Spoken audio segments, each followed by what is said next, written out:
Cuando hay una lesión craneoencefálica, recuerden que aquí están las venas, aquí drenan las venas que comunican con la superficie del cerebro, unas, unas pequeñas venas. Entonces, si esas venas se lesionan o se laceran, pueden ocasionar un hematoma subdural.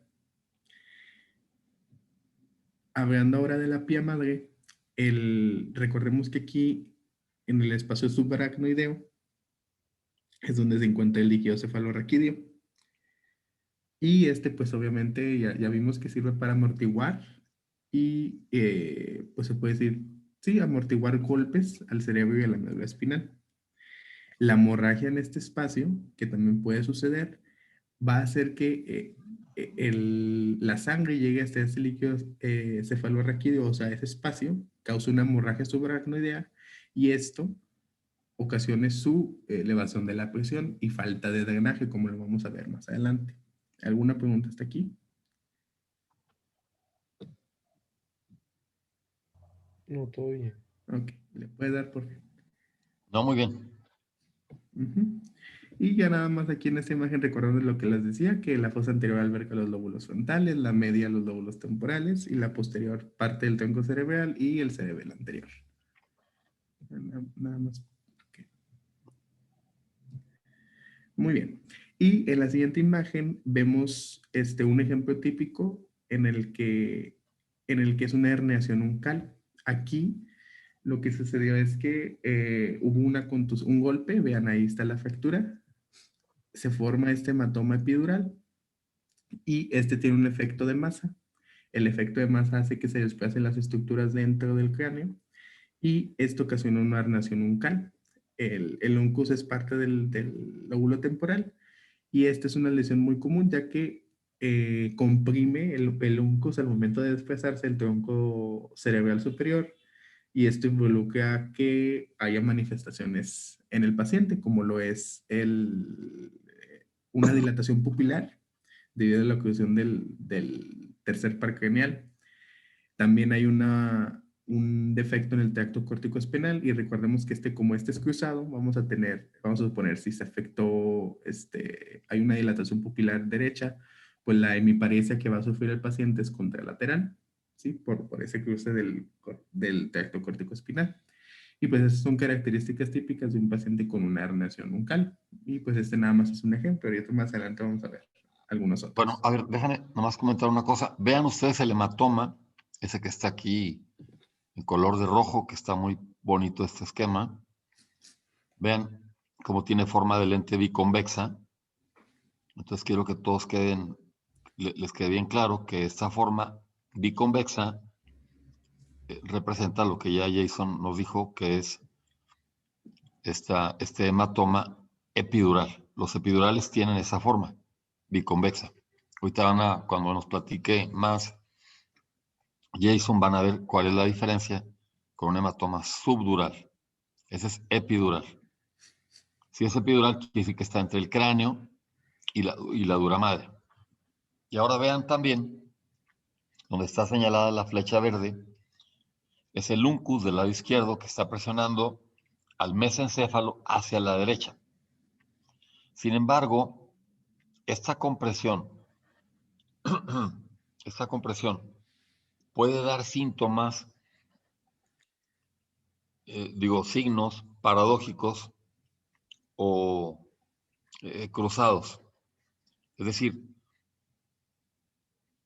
así como lo explicó Jason, es lo habitual. Tú esperarías que este paciente que tiene un hematoma epidural tuviera primero una pupila midriática del lado izquierdo. Hay que siempre hacerle caso a la pupila. La pupila es muy reveladora, te está hablando de la presión que hay adentro del cráneo. Entonces tú tendrías midriasis izquierda con hemiparesia derecha, ¿verdad? Porque la lesión está del lado izquierdo. Pero nunca falta la posibilidad de que el paciente tenga de repente primero una midriasis pupilar derecha, a pesar de que la lesión está del lado izquierdo. Y esto se debe a que esta compresión está empujando al mesencéfalo hacia el lado contrario y también recibe presión en el otro lado. Y eso puede provocar que se dañen las fibras parasimpáticas del tercer nervio craneal del lado derecho y dar síntomas paradójicos, ¿no? Acuérdense, paradójico quiere decir algo que no espera uno, como que contrario a lo esperado. No sé si hay alguna pregunta de ese comentario. Bueno, síguele, Jason, por favor. Sí. Entonces, ¿le puedo dar por fin?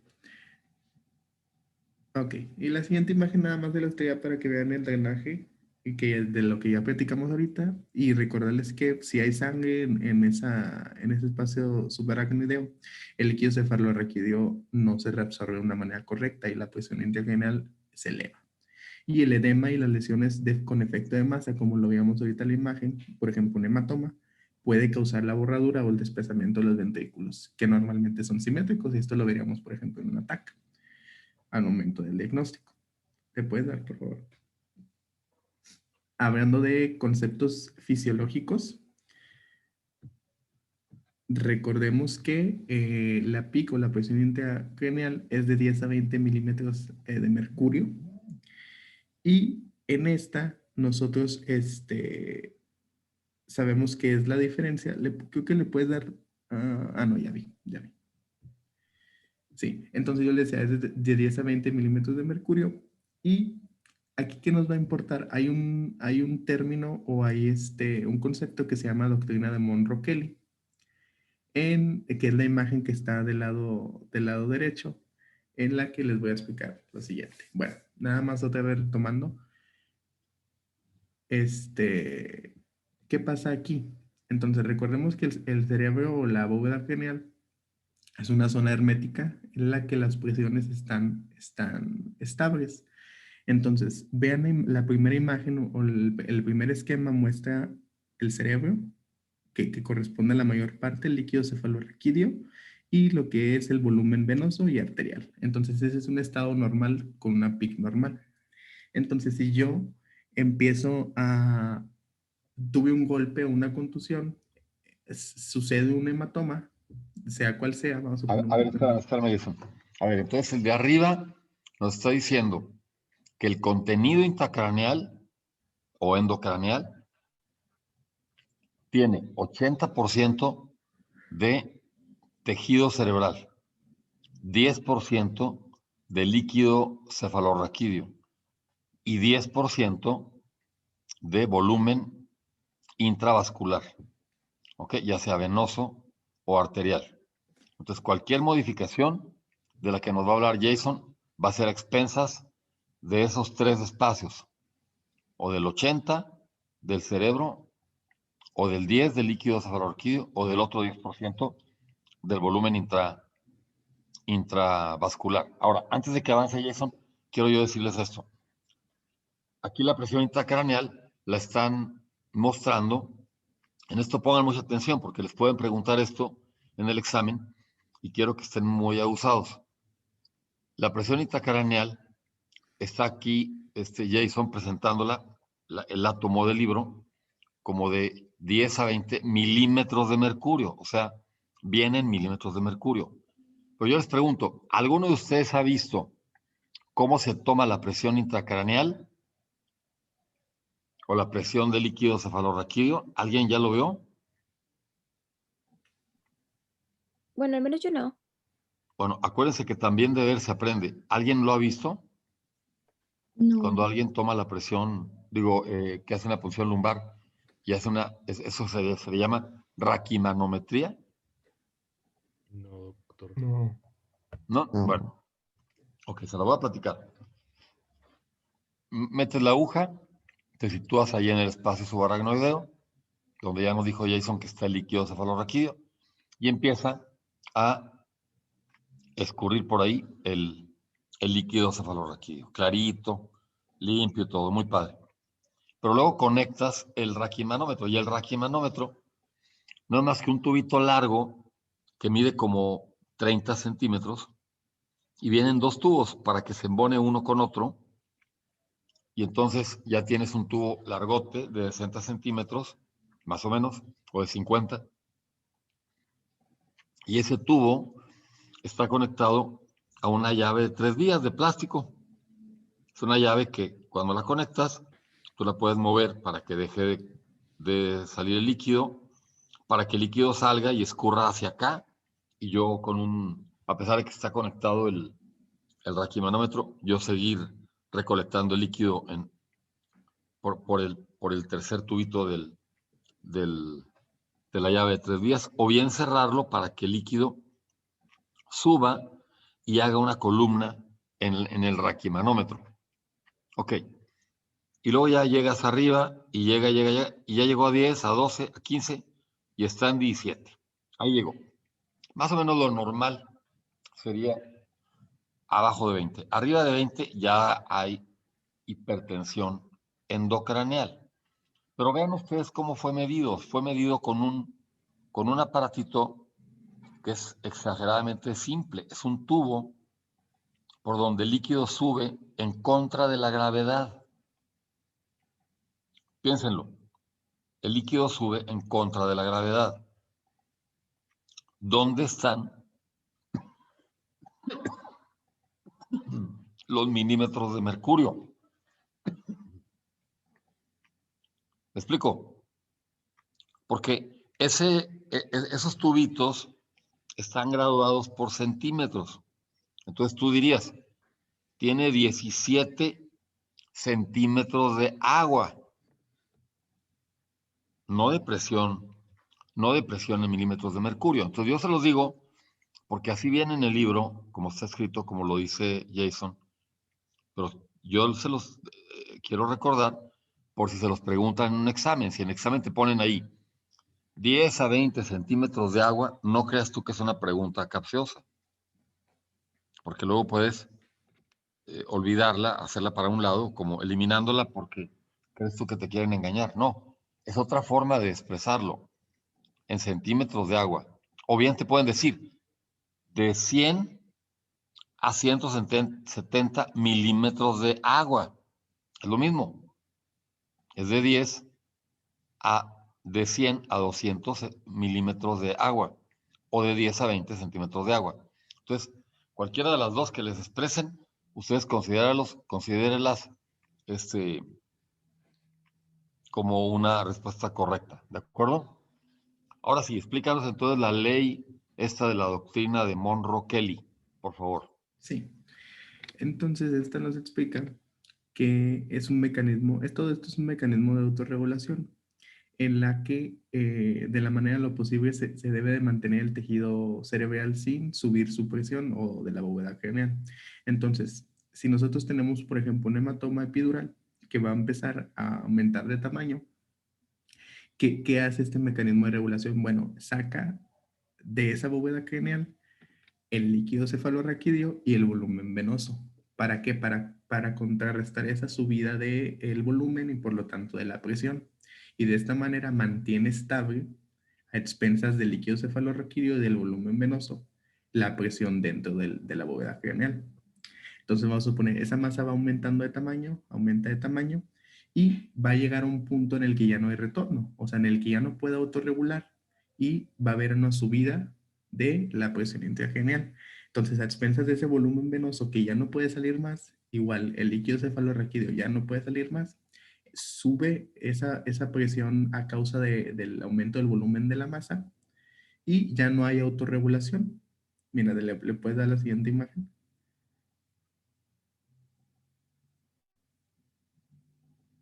La que sigue. A ver, espérate, no, regrésala. A ver, entonces explícanos eso que dice ahí abajo de los vasos precapilares. ¿Qué es eso? Sí. No, esa nada más era para mencionarles que recordemos que la mayoría de la presión en los vasos está dada en los vasos precapilares.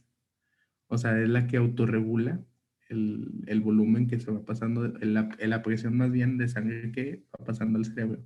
Entonces, ese es como que el mecanismo de autorregulación. Sí, pero mira, pero ahí dice claramente, dice presión de perfusión cerebral. Uh-huh. La presión de perfusión cerebral es igual a a la presión arterial media menos la presión intracraneal. ¿Qué significa? Significa que si ocurre como está aquí en el tercer diagrama, mero abajo, donde tienes una presión intracraneal muy elevada porque tienes una masa muy grande, recordemos que el cráneo es, como dijo ya Jason, es una cavidad herméticamente cerrada, pero sobre todo, no solamente herméticamente cerrada, también es no distensible, no se distiende. Entonces, como no puede distenderse, entonces todos los cambios ocurren a expensas de las tres partes que están acá mero arriba, el líquido, el cerebro y el volumen de líquido intravascular. Entonces, normalmente tenemos una presión arterial media de 50 a 100 y la presión intracraneal, pues dijimos que era de 10 a 20. Cuando recuerden la presión intracraneal, acuérdense que es la misma presión, más o menos que la presión intraocular. La del ojo también es abajo de 20, pues yo diría también que centímetros de agua, pero aquí dice que milímetros de mercurio. Muy bien, entonces le entendieron ese punto. Eso es muy importante porque por ejemplo, o sea, fíjense, una de las pruebas que podemos hacer para diagnóstico de muerte cerebral es hacer un Doppler transcraneal. Entonces tú haces un Doppler transcraneal y ya prácticamente no detectas la entrada de sangre al cráneo. ¿Qué está ocurriendo ahí? La presión intracraneal es más alta ya que la presión arterial media. ¿Sí me explico? Entonces ya no entra sangre al cráneo, entonces tienes una presión de perfusión cerebral pues muy baja. La presión de perfusión cerebral nos daría eso que se llama flujo sanguíneo cerebral. Y el flujo sanguíneo cerebral, yo me acuerdo cuando yo me lo aprendí, que estaba así jovencito como ustedes, el flujo sanguíneo cerebral, me acuerdo que fui al Paso, en aquel entonces iba yo, la gente de Torreón íbamos al Paso a alguna cosa, y ya tengo muchos años que no voy, ahora voy, si voy, acá voy para este lado, por Macale, por acá. Pero, me acuerdo que fui, y las carreteras tienen unos anuncios ahí de velocidad máxima 55 millas por hora. Entonces, bueno, me aprendí yo esa mnemotecnia y la presión el flujo sanguíneo cerebral es de 55 milímetros de 55 mililitros. Fíjense bien, anoten este dato. Flujo sanguíneo cerebral es igual a 55 mililitros de sangre, por supuesto, por cada 100 gramos de tejido cerebral por minuto. Por cada 100 gramos de tejido. Acuérdense que tenemos más o menos 1.4 kilos de tejido encefálico. Vale, entonces pasa la que sigue, Jason, por favor. Sí.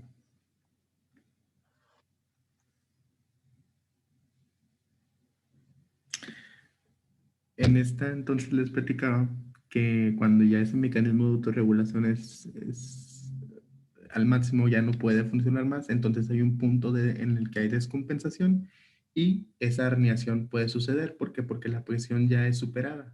Perdón, los mecanismos ya son superados, la presión sube y puede ocasionar esa herniación. Esa compensación ya no existe. ¿Ok? Y entonces, ¿cuándo es cuando nosotros podemos empezar a tener una lesión cerebral? Cuando ya no hay esa regulación, cuando la presión arterial media es muy alta, esto ocasiona una hernia, ¿sí? Como lo vemos en la imagen, o cuando la presión arterial media es muy baja. ¿Por qué? Porque el tejido sufre de una hipoxia, entonces hay una hipoperfusión. Por lo tanto, uno de los estándares o que se maneja aquí en la guía es que siempre debemos de tener una presión arterial constante y que sea adecuada para la correcta perfusión cerebral. ¿Sí? Y no sé si hay alguna duda. Muy bien. ¿Ok? ¿Le puedes dar, por favor? Ok, y ahora ya hablando de la clasificación, hay diversas formas de clasificar el trauma craneoencefálico, pero principalmente son dos, dependiendo de la severidad y de la morfología. Entonces, la severidad, ¿cómo nosotros la vamos a medir? Es leve, moderada y grave, y esta es a partir de la escala de Glasgow. De una vez les digo cuando nosotros ahorita la vamos a ver, pero teniendo un puntaje de 13 a 15 se clasifica como una lesión o un traumatismo craneoencefálico leve. De 9 a 12 puntos es una moderada y de 3 a 8 o menos es severa. ¿Ok? Y en cuanto a morfología, puede haber fracturas craneales y y lesiones intracraneales, pero esas las vamos a retomar ahorita más adelante. Ahorita las vemos. ¿Le puedes dar, por favor? Entonces aquí yo les muestro la escala de Gauss de esta manera así esquemática, en la que tenemos Dominios, tres tres dominios. dominios, que sería el ocular, el verbal y la motora. En la que el ocular nosotros vamos a evaluar lo siguiente y dependiendo de si se presenta o no, le vamos a dar el puntaje que viene ahí arriba, ya sea 4, 3, 2, 1. Por ejemplo, a ver si hay una mirada o una apertura de los ojos que es espontánea, entonces le vamos a dar 4 puntos. Si obedece a una orden verbal, 3 puntos. Si al momento de ocasionar un reflejo doloroso, el paciente responde, esos serían otros 2 puntos. Y si este no responde a ninguno de los estímulos, le vamos a dar un solo punto. Algo aquí que recalca mucho es que muchas veces cuando el traumatismo es muy agudo, el paciente puede tener diversas respuestas neurosensoriales, o sea, puede responder, puedes intentarlo varias veces y la respuesta que vas a obtener es diferente en todas las ocasiones. Entonces siempre se toma en la que haya habido una mayor respuesta, ¿sí? En la que haya habido una mayor respuesta y esa es la que se toma en cuenta para evaluar la escala. En el dominio verbal, si el paciente está orientado y conversando, le vamos a dar esos 5 puntos. Si está desorientado hablando, se les da 4 puntos. Si el paciente al momento de nosotros estar conversando con él usa palabras inapropiadas, se le da 3 puntos. O cuando el paciente emite sonidos que son incomprensibles, solamente 2 puntos. Y si el paciente no da ninguna respuesta, le vamos a dar un solo punto. Y en el dominio motor, obedece órdenes verbales, le damos 6 puntos. Localiza el dolor o donde le estamos ocasionando ese dolor, 5 puntos. Si puede ocasionar le damos la orden de que haya una retirada y una fricción, le damos 4 puntos. Pero si esa fricción es anormal, solamente le damos 3. Y si hay una extensión, esta nos clasifica como si es fricción anormal, puede ser una decorticación y una extensión, una descerebración. Y si no hay ninguna respuesta, solamente damos un solo punto. Al hacer la sumatoria, pues ya dependiendo de lo que nos dé, yo les decía, si nos da de 13 a 15 puntos es leve, si nos da de 12 a 9 es moderado y la grave es de 8 a 3 puntos. ¿Ok? Bueno, entonces, oye, pero fíjate aquí qué interesante. La decorticación, que es en donde está el punto, donde le das 3 puntos en la parte motora, nos está diciendo, vean la figurita, está con los brazos flexionados y con los miembros inferiores extendidos. Aquí la lesión es más arriba, está más cerca del diencéfalo. En cambio, en la rigidez de descerebración, en la extensión, donde le das 2 puntos en la parte motora, el paciente está totalmente extendido. ¿Se fijan? Vean como las 4 extremidades están extendidas. Eso quiere decir que es más grave tener descerebración que tener decorticación. ¿Sí? Okay. Muy bien. Muy bien, entonces, abajo de 8 puntos de la clasificación de Glasgow, ya tenemos un paciente muy grave, ese paciente ya tiene que estar intubado. Acuérdense que ese nivel de la escala de coma de Glasgow nos indica que el paciente tiene que ser intubado. 8 puntos. Muy bien. ¿Qué más? ¿Le puede dar, por favor? Y ahora sí, retomando la parte que yo les decía de la morfología. Nosotros podemos tener fracturas de cráneo y estas pueden ser de la bóveda o de la base del cráneo. Y estas le va dando, creo que son 3 imágenes nada más. Ahí está. Entonces, estas pueden ser lineales o estrelladas, como lo vemos en la primera, una lineal, una estrellada en la siguiente imagen. Pueden ser deprimidas o no deprimidas, como lo vemos en esa TAC. Y puede ser abierta o cerrada. Y esto pues nos refleja el mecanismo del traumatismo. Igual, estas pueden ser, en la base del cráneo puede haber salida o no del líquido cefalorraquídeo o una lesión del séptimo par. ¿Le puedes dar, por favor? Entonces, estos recuerden que son los signos que se pueden presentar cuando tenemos fractura de la base del cráneo, como lo son los ojos de mapache, la salida del líquido de cefalorraquídeo por la nariz o rinorrea, también por el oído u otorrea, el signo de Barrow, que recuerden que es un hematoma que es a nivel retroauricular, un hemotímpano a nivel del oído, y puede haber, pues se puede decir que son protusiones o hematomas que son salientes en el paciente a nivel del cuero cabelludo o de la cabeza en sí. De la piel, ¿verdad? De la piel Sí, de la cabelluda. piel. De la piel cabelluda, ¿por qué? Yo creo que no tenemos cuero cabelludo, digo, no somos perros, tenemos piel cabelluda. Ok. Y pues esos serían los signos que podemos ver cuando hay fractura de base del cráneo. ¿Le puedes dar el otro? Ahí. Si quieres un anterior. Ándale. Entonces, también puede haber lesiones que son a nivel intracraneal y estas las clasificamos en focales y difusas. Las focales son las que ya hemos venido mencionando, que puede ser un hematoma epidural, un hematoma subdural o ya sea intracerebral. Esas son focales porque son localizadas. También podemos tener difusas, que estas las clasificamos como una concusión, que sean múltiples contusiones o ya lesiones que son hipóxicas o isquémicas o una llamada lesión axonal. Mira, le puede dar la imagen. Anda. Entonces, en la imagen, bueno, algo que recalcar es que las lesiones que son difusas son ocasionadas o normalmente tienen edema. Y estas, al momento del ataque, no se distingue entre la materia gris ni la materia blanca. Y las más graves son las que son hipóxicas. ¿Por qué? Porque el tejido ahí ya está sufriendo. ¿Ok? Entonces, en esta imagen o en estas tags, la primera imagen corresponde a un hematoma epidural. Vean su forma biconvexa. ¿Sí? Esa corresponde a un hematoma epidural. Vean cómo el hematoma subdural de la imagen B, estos siguen el trayecto que tiene la bóveda craneana. ¿Sí? O sea, semejan como si fuera la continuidad de esa bóveda craneana y no son convexas, sino que son cóncavas. Bueno, esas son, también le llaman en semiluna, ¿verdad? Semiluna. Semilunar.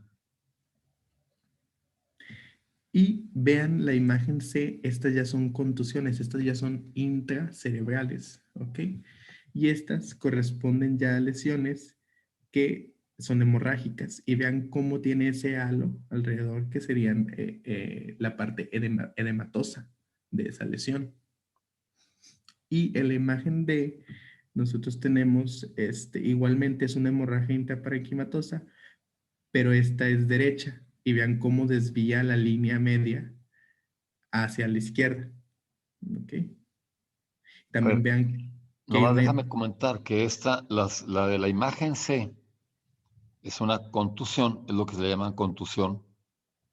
Algunos dicen que contusión hemorrágica es un pleonasmo, porque es como cuando te dan un golpe en la cara, que te pegan alrededor del ojo, que se te pone morado. Exactamente igual, es un moretón. Vean ese moretón que tiene ahí el paciente. Pero ¿cuál es el mecanismo? Este paciente que está en la letra C puede ser una persona mayor que se cayó hacia atrás y que pegó en el occipuso, en el occipital. Entonces piensen ustedes en el tejido cerebral como si fuera una masa gelatinosa, es una masa gelatinosa, que tú, en una gelatina en un vaso, que tú mueves el vaso y cómo se mueve esa masa para acá y para allá. Si yo tengo un paciente que se cae hacia atrás, toda la masa encefálica va hacia atrás, hacia el suelo, y luego después rebota hacia adelante. Y recuerden que la parte más arrugada, la parte más deforme o la parte más rugosa de la base del cráneo, de la que nos hablaba Jason, pues es la parte anterior, o sea, el piso anterior del cráneo. Entonces, cuando se rebota el cerebro, se talla contra la base del cráneo, contra el piso del cráneo. Y entonces, al tallarse ahí, como está muy rugoso, ocurren estos hematomas, estas lesiones contusas que estamos viendo aquí. A este paciente no lo puedes dejar ir a su casa, no va a estar bien. Entonces, ¿dónde ocurren las lesiones las contusiones hemorrágicas más frecuentemente? En los lóbulos frontales y en los lóbulos temporales. Muy bien. Síguele, Jason, por favor. Ahí está. No, le puedes dar una anterior nada más rápido para mencionar que en la lesión axonal, que no la mencionamos, esa es una lesión especial en la que estas se ocasionan por cizallamientos de alto impacto y se pueden ver como hemorragias así puntiformes en la línea en la línea que divide la sustancia blanca y la sustancia gris. Entonces, Oye, ¿qué es el cizallamiento? Oye? es como la fricción o cuando hay como al momento del impacto, como que hay dos superficies con la que chocó el cráneo, por ejemplo, no sé, o sea, sería una caída muy compleja o un traumatismo complejo. No, En el, imagínate, por ejemplo, que yo estoy con la cabeza hacia atrás, tratando de encontrar algo en el piso de mi automóvil, atrás del asiento del copiloto, cuando llega alguien por atrás y golpea mi automóvil, y entonces,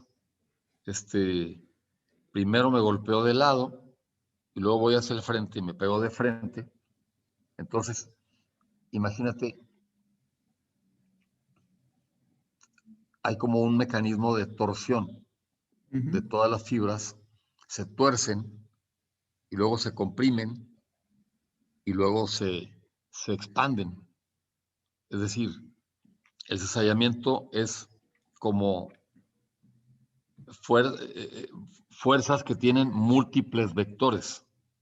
Okay. Eso sería más o menos la traducción de ese, ¿cómo se dice en inglés? Oye, cizallamiento.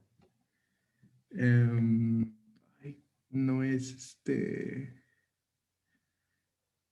no, no recuerdo. ¿No era cheating? ¿No es cheating? Bueno, no me acuerdo. A ver, síguele entonces. Sí, le puedes dar, por favor. Y ahora hablando específicamente de cada una, pero rápidamente. Entonces, las lesiones difusas son concusiones moderadas y que llevan a la hipoxia severa. Tienen pérdida de la conciencia y normalmente el mecanismo es de aceleración, desaceleración, este tipo de lesiones. Y vean, les traigo la imagen de una lesión axonal. Le das. Ahí está. Vean cómo se ven esas lesiones. Esa hiperintensidad ahí en las líneas que corresponden a la unión entre la sustancia gris y la sustancia blanca. ¿Ok? Y esas serían las lesiones por cizallamiento o lesión axonal difusa. ¿Ok? Le das. Entonces, ahora hablando del hematoma epidural rápidamente, porque pues también van a ver mi compañero que sigue de él. Son infrecuentes, es del 0.5% de todos los traumatismos craneoencefálicos que se presentan en urgencias, pero un 9% de estos van a estar en estado comatoso, estos pacientes. Y hay una secuencia específica o la secuencia clásica que sigue una persona con hematoma epidural es que pierde la conciencia, o sea, el paciente llega con pérdida de conciencia y luego llega un intervalo que es lúcido, otra vez está despierto y después empieza de nuevo con un deterioro de la conciencia, ¿sí? Así es como sigue esta secuencia del hematoma epidural. Y recordemos nada más que este tiene forma biconvexa y casi siempre la que se lesiona son las arterias son lesiones arteriales y es de la arteria meningia media, que les mencionaba que está en la región temporal. ¿Ok? ¿Le das, por favor? El hematoma subdural es el 30%, representa el 30% de las lesiones en traumatismo craneoencefálico grave. Es el daño más severo que podemos tener en un hematoma subdural y lo podemos clasificar en agudo, que se presenta a las 48 horas, subagudo de 2 a 7 días después y crónico que dure más de 7 días. ¿Ok? Este tipo de hematomas. Y algo que hay que resaltar aquí es que, como nos lo dijo el doctor, tiene forma de semiluna. Este sigue a la convexidad del cráneo, a la concavidad, perdón. Y recordando que son por desgarro de los vasos superficiales de la corteza cerebral, que llegan a ese espacio subdural. De las ¿Ok? venas, ¿verdad? Ese es Sí, más las venoso. venas. Sí, es más venoso este. Le das, por favor. Y pues ahí les tengo unas imágenes. En cuanto a hematoma intracerebral, este normalmente, como bien nos dice el doctor, normalmente sucede en los lóbulos frontales y los lóbulos temporales. Representa el 20 al 30% de las lesiones cerebrales severas. Y en este es muy importante repetir un ataque, como lo vamos a ver ahorita en el manejo, cada 24 horas después de la primera que se tomó. ¿Por qué? Porque estas lesiones evolucionan muy rápido en ocasiones. Y de hecho normalmente hay lesiones múltiples en este tipo de hematomas. Entonces estos hematomas pueden ir creciendo y pueden coalescer y formar un solo hematoma. Y Oye, pues, Jason, ¿no traes aquí una imagen del signo del punto? no, doctor. A ver, búscala. Búscala en internet. Sí. La puedes buscar, Raúl. Es que mira, ahí tienes un dato. Repetir tomografía 24 horas después de la inicial. A ver, búsquenla, por favor. Sí, ya la estoy buscando. Ya la voy a compartir. ¿Ya la hallaste? Ya la voy a compartir. Si apareció o no. Ah, no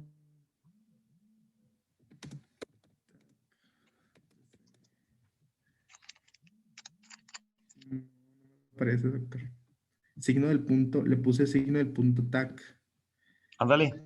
Muy Y bien. no sale. Mire, acá.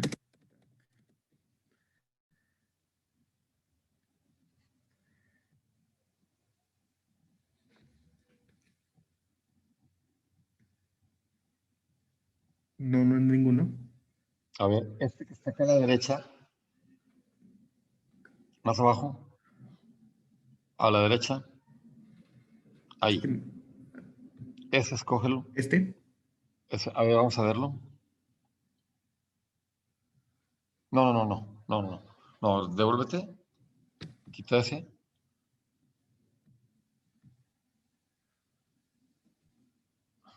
No, mira. Levanta el cursor. Más a la izquierda. No, no. Abajo, abajo. Abajo. A la derecha. Ahí. No, no, a la izquierda. No, no. No, es que te pasaste. este. No, te aceleras mucho. Espérate. Vete despacito. A ver. Ahí. Ahí en medio. Ahí. A la derecha. Vete un punto, una imagen. No, es que tú estás disléxico. Oye, es a la derecha. Ahí. Ahora a la derecha. Ahí. No, no, te pasaste. A la izquierda. Ah, es que Ahí. es una misma imagen. Esa ponla. Por eso no lo entendía. Vean ese punto que está ahí. Vean esa imagen. No sé si la puedas agrandar. A ver. Mm,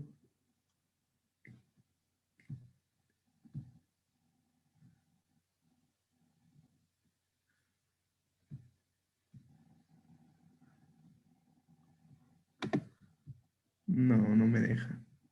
No, entonces vuélvete a como estaba, porque Ya no estamos viendo la imagen original.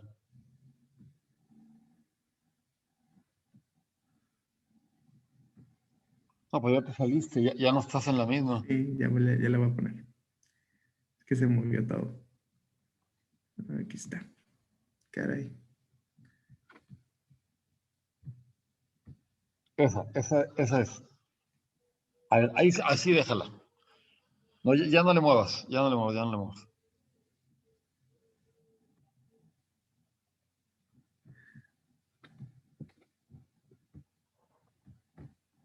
Ya voy, ya voy. Es que esta cosa. No, ya déjala como está.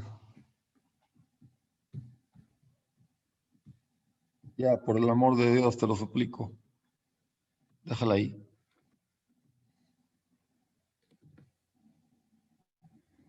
A ver, ahí está bien. Vean eso. Esa imagen de ese hematoma que está ahí a nivel frontal del lado derecho, vean cómo es un poquito heterogénea, o sea, no está totalmente hiperdensa toda la imagen, hay partes que están más hipodensas, pero hay un punto que es el que está señalado ahí con la flecha, que está como que brilla, como si tuviera un foquito ahí encendido. Si lo ven, es un punto más hiperdenso, más blanco. Ese punto, de alguna forma, está señalando la ruptura de la barrera hematoencefálica o seguramente de una arteria. Ese punto, el signo del punto, es un dato que nos indica que ese paciente muy probablemente va a tener una expansión del hematoma. Entonces, ese punto para eso nos sirve. Eso que le llaman metacognición. O sea, ¿de qué te sirve saber el signo del punto si no sabes para qué va a hacer con él? Lo que va a hacer con él es, en unas horas, repetirle el estudio. Y lo correcto sería que no te esperaras un día más, 24 horas. Seguramente estar más al pendiente de la evolución del paciente y en cuanto tenga algún signo, le repites el estudio porque acuérdense que los hematomas se van a evacuar dependiendo de la cantidad de sangre, del volumen de sangre que tenga ahí en el sangrado, en el hematoma. A ver, entonces ya devuélvete, por favor. Sí.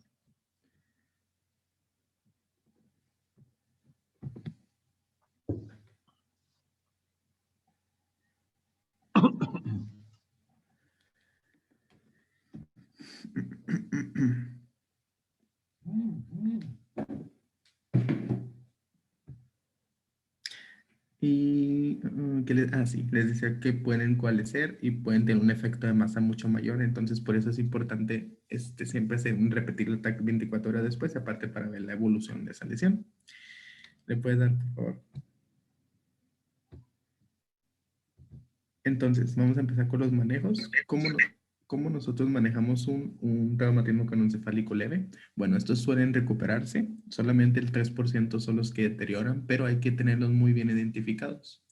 Estos dependen mucho del mecanismo de lesión, que obviamente pues son traumatismos más leves, o sea, son lesiones o accidentes más leves.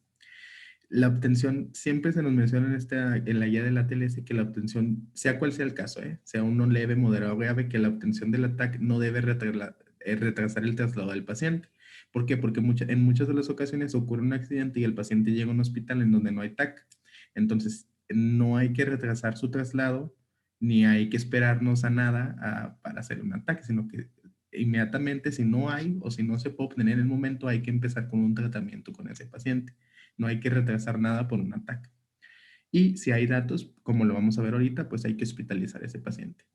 Hay que observarlo por 24 horas y después le damos su alta. Si es que mejora o ya no tiene ninguna otra sintomatología. Le puede dar.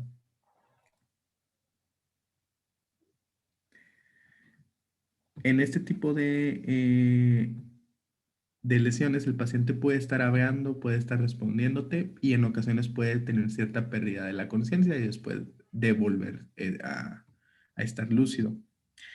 Y aquí algo que cabe resaltar es que hay indicaciones para hacerle un ATAC a los pacientes con un TCE leve.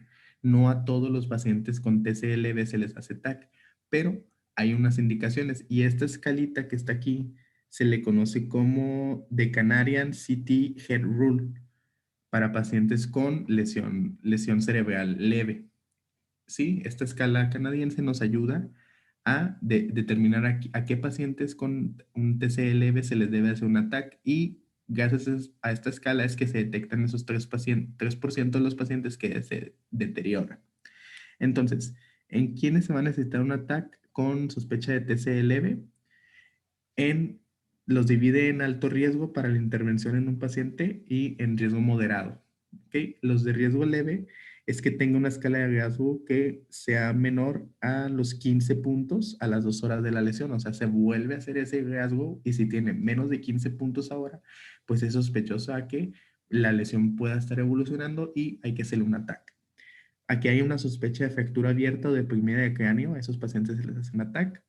Cualquier signo de fractura de base, como yo les mencionaba, el hemotímpano, el ojo de mapache, otorraquia, rinorraquia o el signo de Barón, vómitos, más de 2 episodios, una edad mayor a 65 años y que el paciente use anticoagulantes. ¿Ok? ¿Por qué? Porque muchas veces algo que nos recalca la guía es que se debe de tener mucho cuidado con los pacientes que utilizan anticoagulantes porque si requieren una cirugía de emergencia, pues puede ser un obstáculo para el tratamiento de este paciente y puede aumentar la mortalidad. Ahora, en un riesgo moderado de la lesión craneoencefálica,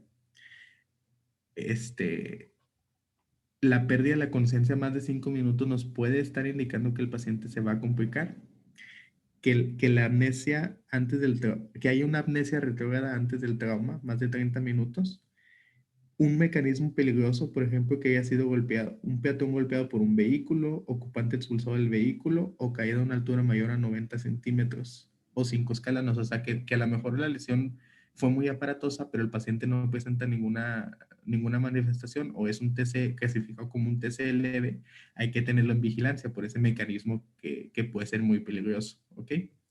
Y pues estas serían las indicaciones para nosotros realizar un ataque en pacientes con TCE leve y obviamente pues tenernos en observación y evaluación continua. ¿Le puedes dar, por favor?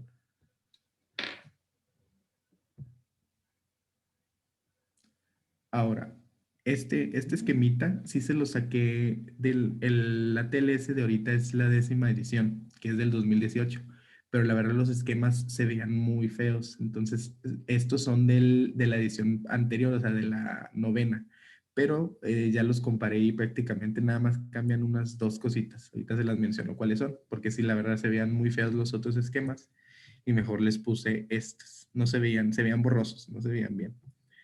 Entonces, ¿cómo es este esquemita de manejo? Bueno, nosotros primero tenemos que hacer una historia súper rápida. ¿Por qué? Porque pues obviamente el paciente a veces no te está contestando, está inconsciente.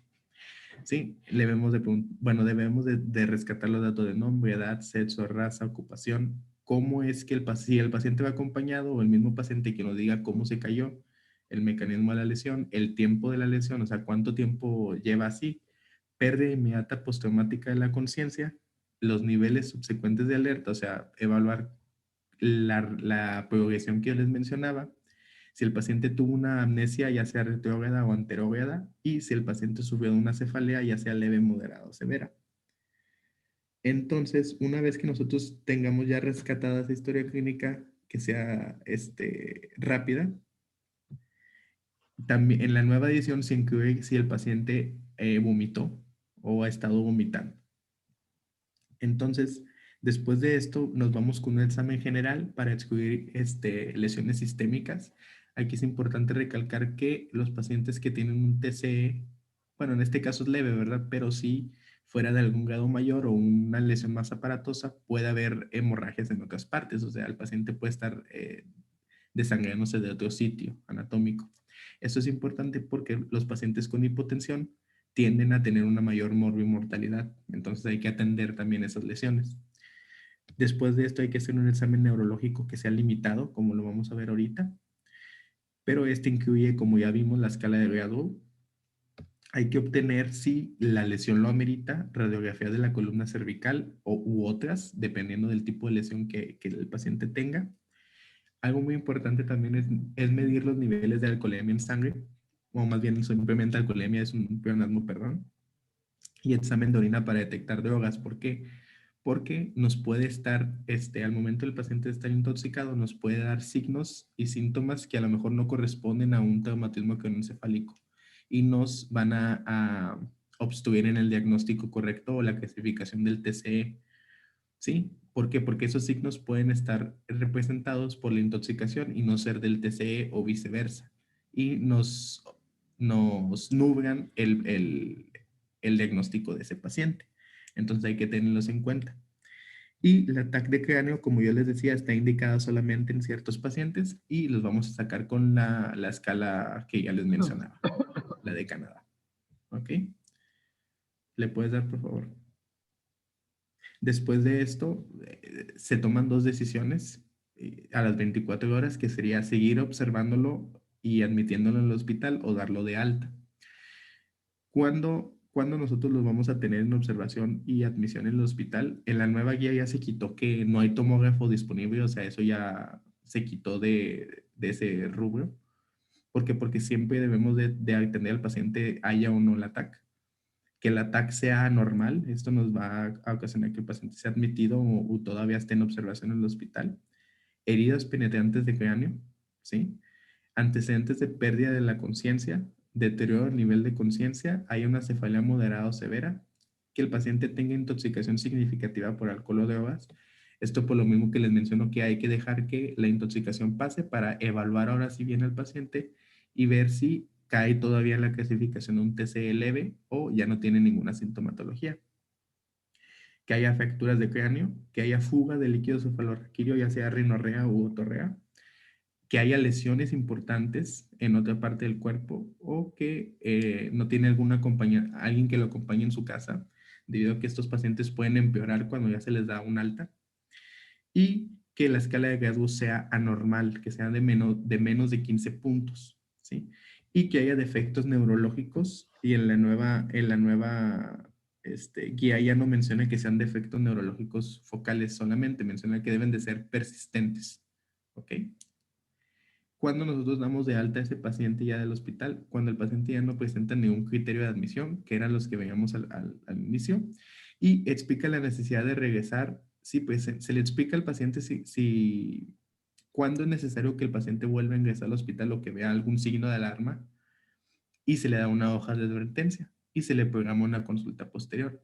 Se le hace a la siguiente imagen, ahí les muestro un ejemplo que venía ahí en la TLS de una hojita que se le da al paciente con los signos y síntomas que, si él ve que presenta, debe de volver a ir al hospital a que sea reevaluado. Vean, dice somnolencia, náuseas o vómitos, convulsiones o temblores, sangrado o líquido quero de la nariz, pues eso es una otorrea o rinorrea, líquido cefalorraquídeo, dolores de cabeza severos, debilidad o pérdida de sensibilidad en el brazo o la pierna, una hemiparesia, confusión o comportamiento extraño, una midriasis pupilar y un pulso muy lento o muy rápido, o que haya un patrón de respiración anormal. Esos son los signos de alerta para que se le dicen al paciente que, si presenta, vaya de nuevo a atenderse al hospital. Cuando el paciente sufre algo que nos recalca la guía es que si el paciente sufre un segundo traumatismo después del tratamiento de un traumatismo anterior, hay que prevenirlo, o sea, hay que prevenirnos. ¿Por qué? Porque esa lesión puede empeorar. Y se le debe advertir que esas actividades pues, le pueden provocar lesiones craneoencefálicas secundarias.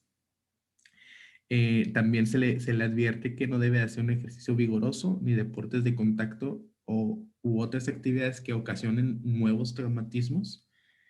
Y hay que reevaluar a estos pacientes, por eso se les dan citas posteriores por si necesitan rehabilitación, ya sea cognitiva o de funcionalidad. ¿Ok? No sé si tengan alguna duda. Muy bien. A ver, y entonces, si por ejemplo ese paciente fuera un futbolista profesional de soccer, y tú sabes que en el soccer, y él es defensa, Imagínate que es la posición que juega en su equipo. Entonces tiene que cabecear, tiene que tener contacto con un balón que le golpea la cabeza. ¿Tú cuánto tiempo le darías para que regresara a su actividad normal? Él vive de eso. Ujú. Él es profesional y vive de eso, le pagan el sueldo. Pues eso sí no ¿Tú lo qué le dirías? mencionaba. No lo mencionaba la guía, A pero ver, unos 6 meses. pues sí, quizá cuando menos 3 meses, ¿verdad? Ujú. Sí, un tiempo muy significativo, lo cual luego les cae gordo que les digas, pero sí, este, yo les he caído gordo a los del equipo de Santos porque, este, luego les digo que cuando menos mes y medio, 2 meses y pues nomás tuercen la boca pero no hay otra más que tienes que ser muy contundente porque si no, ese paciente se va a volver a deteriorar. Muy bien, ¿qué más? Ujú. ¿Le puedes dar, por favor? Ahora Entonces, ver. ¿Sí? Ah, ok. no, síguele. Sí, ok. ¿Le puedes dar, por favor? Ahora, el manejo del TC moderado. Como yo les mencionaba, representa el 15% de los traumatismos craneoencefálicos y en este sí, los pacientes llegan confusos, somnolientos o con hemiparesias. Del 100% de todos estos pacientes con TCE moderado, del 10 al 20 deterioran. Es un porcentaje mucho mayor que los del leve. Y estos sí hay que tenerlos en vigilancia estrecha de 12 a 24 horas por lo menos. Igual en estos pacientes sí se repite el ataque a las 24 horas, ya que las lesiones pueden evolucionar o el mismo paciente puede evolucionar. Y como el diagrama anterior, yo les decía que al momento del ingreso al departamento de urgencia siempre se obtiene una historia clínica breve, si es posible, y después de esto, si es necesario, se debe asegurar rápidamente un ABC, como lo vamos a ver ahorita, una estabilidad cardiorrespiratoria. Después de esto se hace la evaluación neurológica y ya después de la estabilización del paciente, pues se debe de obtener un ATAC para realizar el plan quirúrgico o médico, ya sea el caso. ¿Le puedes dar? En este esquema es prácticamente pues muy parecido, la evaluación inicial es igual que la lesión craneoencefálica leve, o sea, el esquema en cuanto al manejo que se le debe dar inicial. Se debe de obtener un ataque de cráneo, ahora sí en todos los casos de este tipo, no como en el leve, y se debe ingresar a una institución con capacidad de proporcionar una atención neuroquirúrgica definitiva. Era lo que les mencionaba. Muchas veces llegan a un hospital que no tiene ni neurocirujano, ni quien lo atienda, ni un ataque. Pero sí es importante, ¿por qué? Porque esto determinará si evoluciona bien el paciente o no, o si pues, logra sobrevivir o no. Luego de su ingreso, del ingreso inicial, hay que hacer una evaluación neurológica frecuente, o sea, no solamente es una sola vez, hay que realizarla en varias ocasiones y hay que repetir el ataque, yo les decía, cada 24 horas, si hay deterioro o hay algún cambio en la evolución del paciente.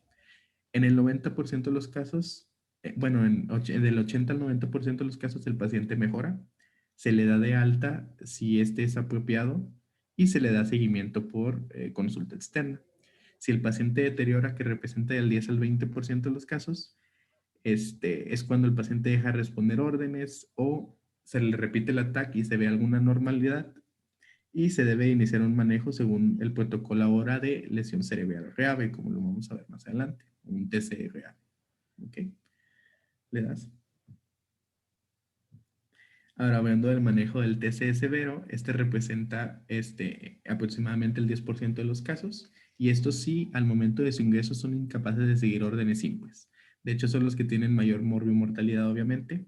Y aquí la mortalidad del 75% es representada por la hipotensión más la hipoxia. Este binomio es el que se puede decir que mata a los pacientes. ¿Por qué? Porque el paciente muchas veces llega hipotenso y yo les decía que ese mecanismo de autorregulación se va perdiendo porque el paciente está hipotenso. Y aparte tiene una hipoxia y esto ocasiona la muerte rápida del tejido cerebral que lleva rápidamente a la muerte del paciente. ¿Le das? Bueno, En estos pacientes, el diagnóstico y el tratamiento deben de ser inmediatos o lo más temprano posibles. No hay que esperarse al ataque si no la hay. ¿Por qué? Porque este paciente está muy grave y siempre hay que mantener la estabilidad cardiopulmonar de este paciente. Entonces, ¿cuál es la definición de TCE severo? Es el paciente que no es capaz de seguir órdenes sencillas debido al deterioro del nivel de conciencia y recordemos que es con una puntuación de la escala de Glasgow de 3 a 8, ¿sí? Menor a 8. Entonces, aquí está ya en conjunto cómo es la evaluación y manejo de este paciente. Siempre se debe de hacer una ABCD, como lo vamos a ver ahorita. Se debe hacer una revisión primaria y una reanimación. Una revisión secundaria y una historia clínica amplia, pero esto ya después de que el paciente se pueda estabilizar. Y se debe admitir o trasladar a una institución capaz de proporcionar atención neuroquirúrgica definitiva. Se deben de dar agentes terapéuticos, como lo vamos a ver ahorita al final. Y bueno, esas medidas ahorita las vemos, la de evitar la hiperventilación y las soluciones salinas hipertónicas. Lo vemos ahorita en ¿Por el qué, oye? tratamiento. ¿Por qué lo tienes que evitar? La hiperventilación, Sí. porque se recomienda mantener al paciente en ciertos momentos hiperventilado, pero si nosotros todo el tiempo tenemos a este paciente hiperventilado, ocasionamos que haya una,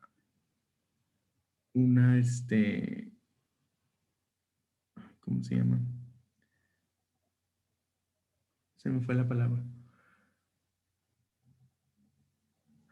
Porque la hipercapnia provoca que haya una vasodilatación de los vasos sanguíneos. Y si hay una vasodilatación de los vasos sanguíneos, empeoramos todavía más la presión intracranial. No, pero si lo hiperventilas no va a tener hipercapnia, va a tener hipocapnia.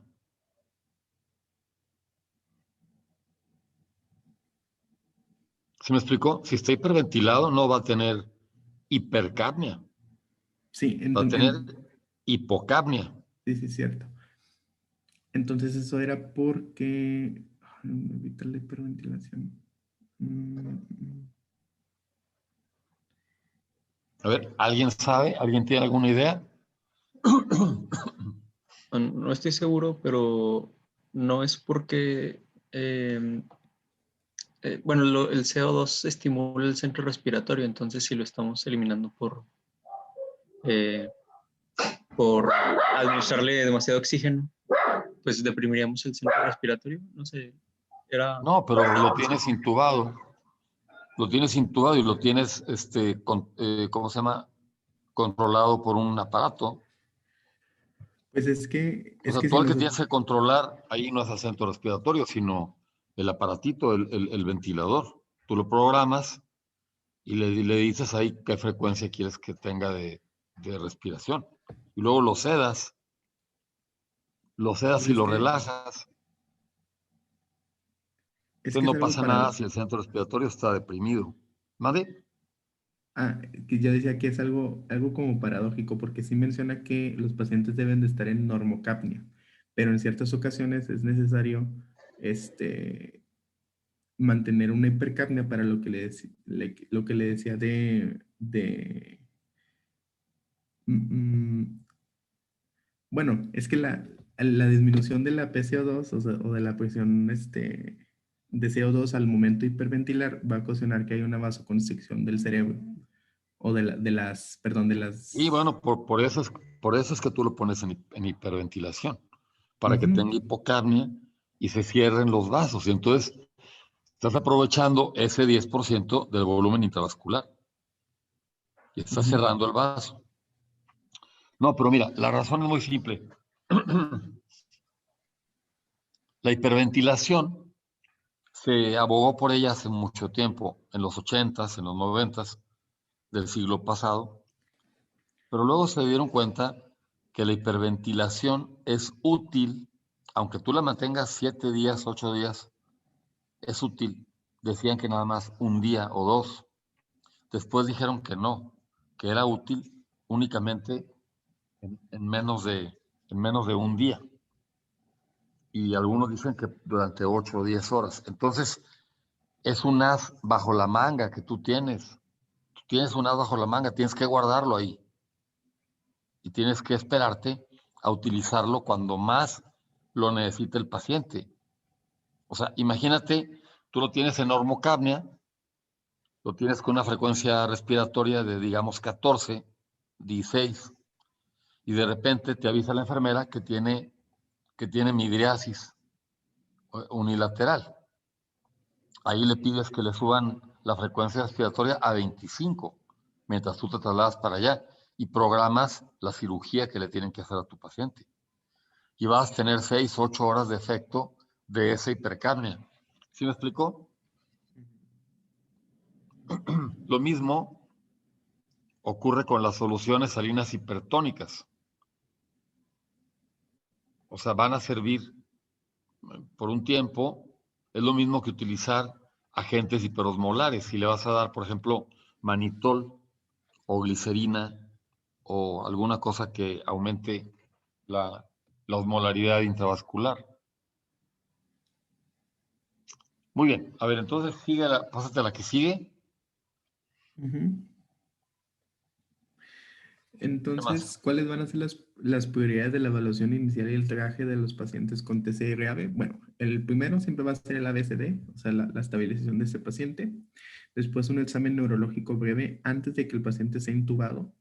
¿Por qué? Porque después pues ya no vamos a tener esa evaluación, o sea, ya el paciente está sedado, ya no nos va a responder absolutamente nada. Hay que monitorizar la oxigenización. ¿Por qué? Porque oxigenación, perdón, es de suma importancia para la evolución correcta de los pacientes. Y el segundo punto, que es súper importante, pues sería la normalización de la presión arterial. Siempre mantenerlo en normotensión. Hay que evaluar el Glasgow y la reacción pupilar, que es pues parte del examen neurológico. La TAC, que es muy necesaria. Y a partir del ataque y las manifestaciones del paciente, pues el plan de tratamiento médico y quirúrgico. Muy bien, ¿qué más? ¿Le das por fin?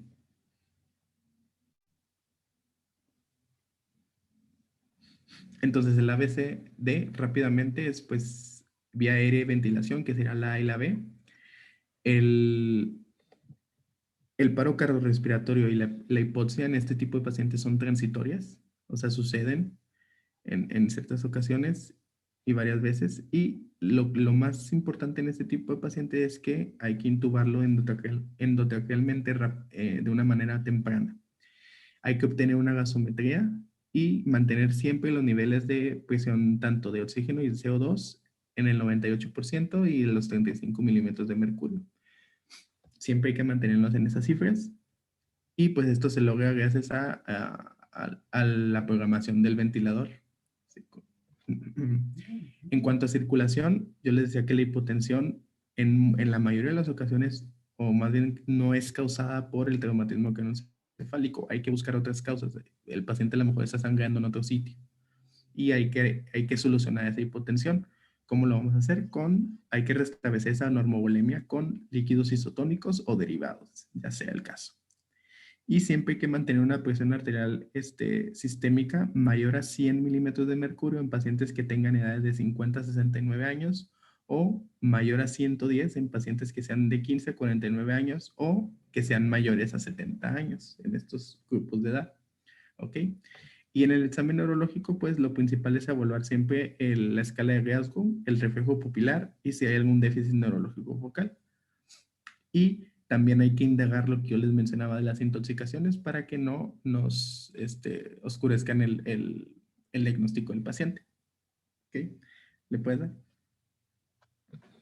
Entonces, ahora sí, con el manejo del TC severo, siempre hay que guiarnos con la TAC y hay que repetirla cada vez que hay algún cambio clínico en el paciente. Las rutinarias cada 24 horas.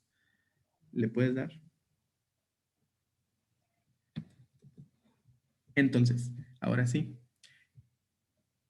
en cuanto al tratamiento médico de la lesión encefálica, su fundamento se basa en que hay que prevenir el daño secundario. ¿Y cómo lo vamos a hacer? Pues esa neurona que está lesionada debe de estar en un medio óptimo y de esta manera recuperar después, posteriormente, su función normal. Entonces vamos a ver cómo podemos ayudar a esa neurona a que tenga un medio óptimo en el que se pueda recuperar. ¿Te das? Bueno, la primera va a ser los líquidos intravenosos, porque recordemos que la hipovolemia es muy peligrosa en este tipo de pacientes, ya que van a alterar toda la perfusión cerebral. Entonces, hay que evitar también la sobrecarga de este tipo de pacientes. ¿Por qué? Porque pueden aumentar la presión intracerebral. Bueno, más bien la presión de perfusión. No hay que utilizar, no se recomienda el uso de soluciones hipotónicas o glucosadas, ya que pueden alterar la presión en este tipo de pacientes. Y hay que usar Ringer lactato o salina isotónica, son las que se recomiendan. ¿Ok? ¿Le das? Era lo que mencionaba el doctor, ahora sí, hiperventilación. Siempre se va a preferir la normocapnia, pero sí tenemos esa ventaja de que si reducimos la presión parcial de CO2, ocasionamos una vasoconstricción que nos puede ayudar en ciertos casos, pero ojo, cuando cuando la reducimos tanto a menos de 30 milímetros de mercurio, podemos ocasionar isquemia o daño del tejido cerebral. Y en contrario a la hipercapnia, si nosotros tenemos al paciente en hipercapnia, podemos producir una vasodilatación y elevar aún más la presión intracerebral. Sí, hay que tener cuidado con eso. ¿Le das, por favor?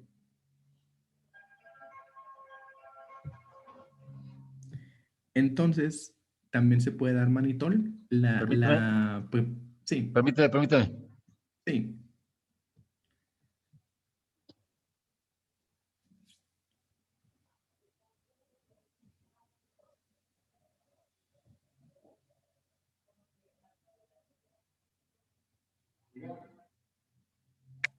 Oye, Jason, Vale. creo que estás dando parte del tema de Alex y mío. Sí vi, pero es que el doctor me pidió la TLS. Ah, ok.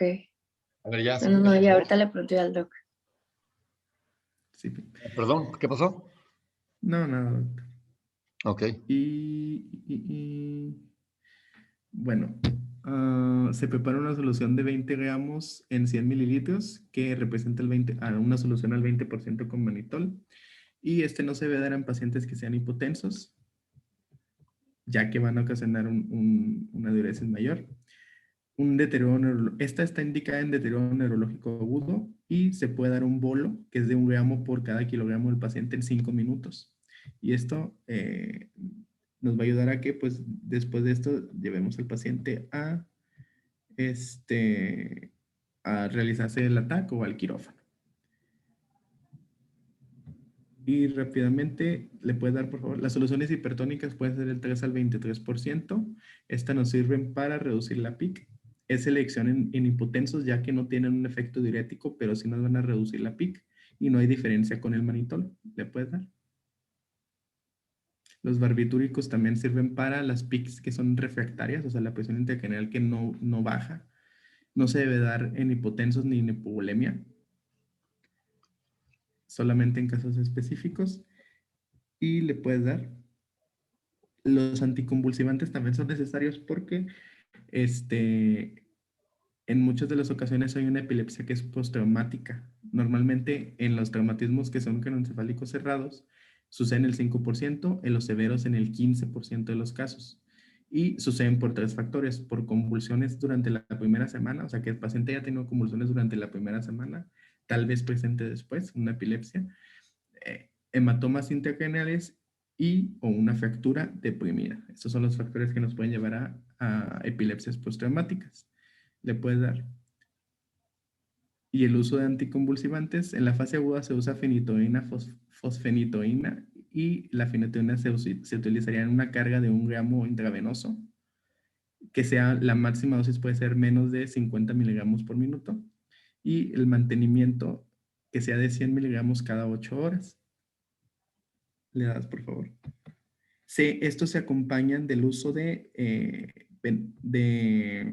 diazepam o lorazepam, de benzodiazepinas. Le das a la otra. ¿Sí? Se utilizan en conjunto. Y nada más que hay que tener en cuenta que estos se usan porque las convulsiones de más de 30 minutos pueden causar daño cerebral secundario. Entonces hay que actuar rápido en este tipo de pacientes. Pero no se recomienda el uso, por ejemplo, de fenitoína o valproato para convulsiones postraumáticas que sean tardías. ¿Sí? Esto es en una fase aguda. ¿Ok? Le puedes dar. Y ya por último, en el manejo quirúrgico, ¿cuándo se va a indicar, cuándo está indicado un manejo quirúrgico en pacientes con TCE? cuando las heridas sean de cuero cabelludo, que sean muy extensas, en fracturas deprimidas, en lesiones con efectos de masa y en lesiones que sean penetrantes. Estas son las principales indicaciones de neurocirugía. ¿Te das? Entonces, cuando nosotros diagnosticamos una muerte cerebral, cuando ese rasgo sea menor a 3, las pupilas que no sean reactivas, que haya ausencia de reflejos del tronco, como lo puede ser un reflejo nauseoso, los ojos de muñeca, un reflejo corneal, la ausencia de esfuerzo ventilatorio, o sea, que no haya apnea, que haya apnea, haya perdón, apnea. sí. Tenga Y la apnea, ausencia ¿verdad? de, sí, apnea, perdón. Y ausencia de intoxicaciones y otros factores. Otros factores pueden ser, por ejemplo, que el paciente tenga hipotermia o barbitúricos. Si nosotros administramos barbitúricos, estos nos van a retardar que nosotros podamos declarar una muerte cerebral. ¿Ok?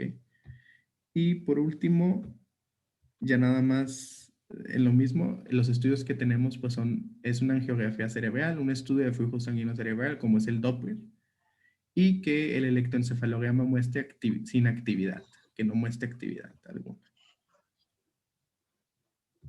Y con esto ya terminamos el tema. Sería todo el capítulo de ATLS, de traumatismo craneoencefálico. Bueno, muy bien. Pues entonces ahí terminamos hoy. Ya nos vamos a alcanzar a ver el siguiente tema. Y nos vamos a ver entonces el lunes, si Dios quiere. ¿Alguna pregunta para el doctor?